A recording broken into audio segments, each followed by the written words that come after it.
Hello friends, welcome to Free Chess Videos for All.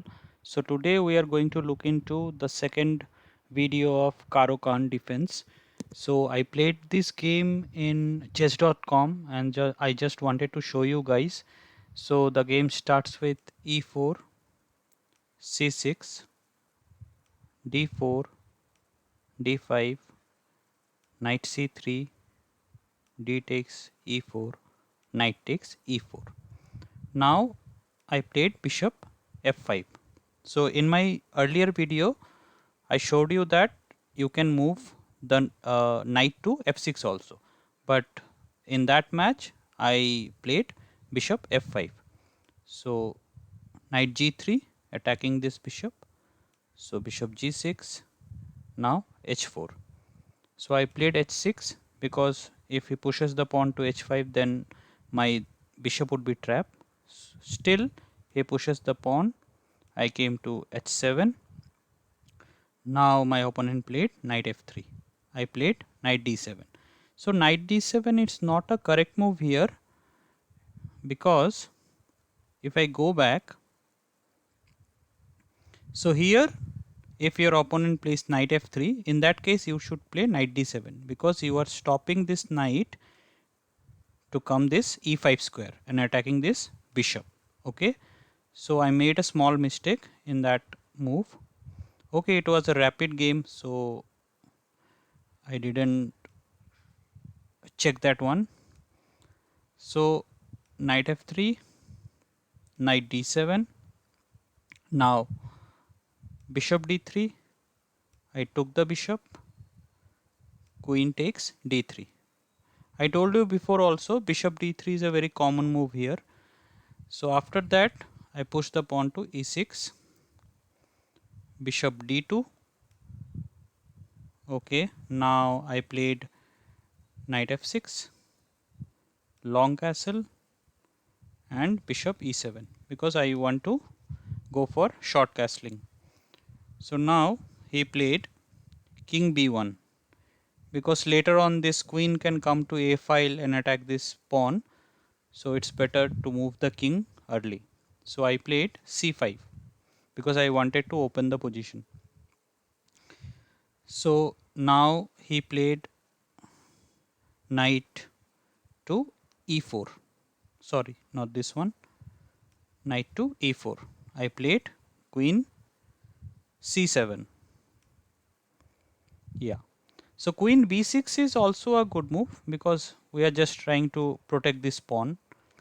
Okay, so he took the f6 knight, I took the f6 knight. Now he played a very no, he played, yeah, he played knight e5. So and I castled. Now in this position you can see that the white's objective here is to push the g4 pawn or the f4 pawn towards the king, because I have already castled, right? But here he played a very interesting move, bishop take h6. So initially I was very surprised here and I thought a bit for 1-2 minutes, because I remember I saw that move in online database early, but I was not able to remember the complete variation. But after 2 minutes I took the pawn. Now queen g3.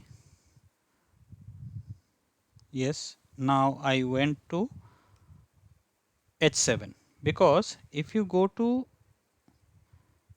h8 then cast check, you take the knight and your queen would be gone. So I saw that and I went to h7. Now he gave me a check again. I went to h8. He played queen e3. Now I played knight g8 to protect this h6 pawn. He took the c5 pawn. I played rook a d8. Now he took the rook. I took the rook. Now he played c6 and he took the pawn with knight. I played queen b6. Here he made a mistake. He took this bishop because his plan was that if I take it with this knight, he would take my pawn with queen. My king would go to g8.